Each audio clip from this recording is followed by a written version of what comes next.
I prefer using cinema glass, cinema lenses for my videos because they're precise, smooth for manual focus, and focus breathing is less of an issue, especially with high-end glass. I also choose them for their character and the look they give to my images. These lenses were once completely out of reach, and now we have so many affordable options, making it hard actually to make a choice. IRIX proposes a set of cinema lenses that look appealing on the outside and also on paper when looking at the spec sheet and at the price. I had the chance to test them recently. Let's take a look at what they can do.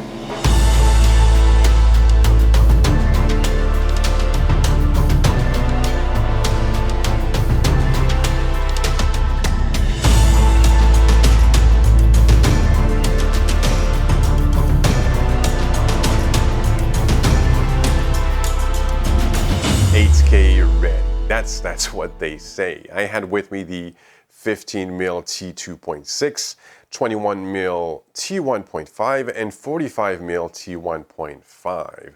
They are all weather sealed and they cover full frame, and the wide angle lenses apparently have low distortion. Focus breathing is maybe the first thing I'm going to look at. Compared to other lenses I had, it is very well controlled and barely noticeable.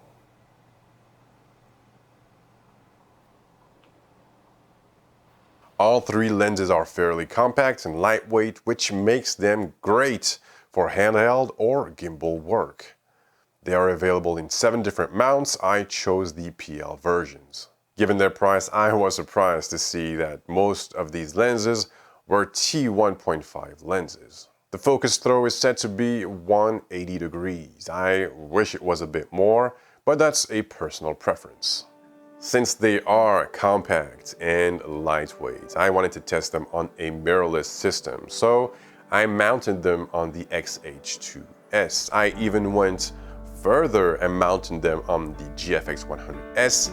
GFX100S that has a sensor that is 1.7 times bigger than a full frame sensor.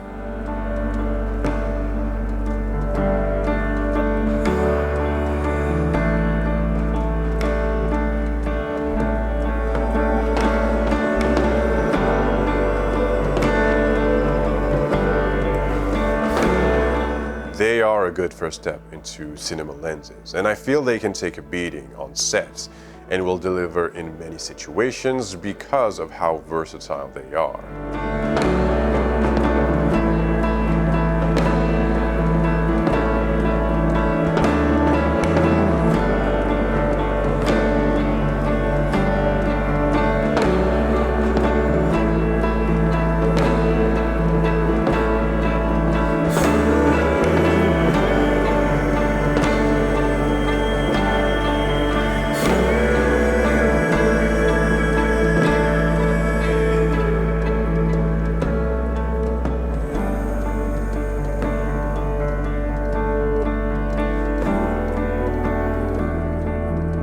Compact and lightweight at T1.5, they are perfect in low light situations.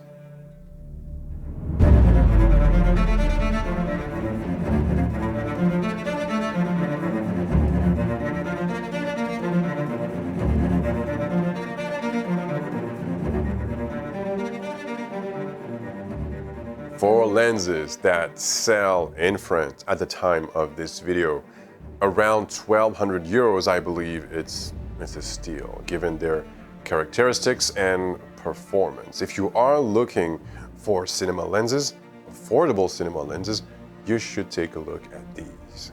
Of course, they are not perfect. I personally feel that they flare a bit too much, but that's me. Now, if you look at other manufacturers, other cinema lenses that have similar specs, the price might not be the same. My only issue with these lenses, and I couldn't leave this out of this first hands-on video, it's the focus ring. It is too stiff, to a point where my wireless follow focus struggled calibrating itself, And even when using them manually, I wish it was a bit smoother. Unfortunately, I experienced this on all three lenses, and I really hope that they will fix this in future iterations of these lenses. Other than that, this is how I look at lenses these days. If they are well built mechanically, then I only look at the resulting images. Chromatic aberration, ghosting, flares, distortion, and focus breathing are now what make the identity of a lens, from vintage ones to modern ones.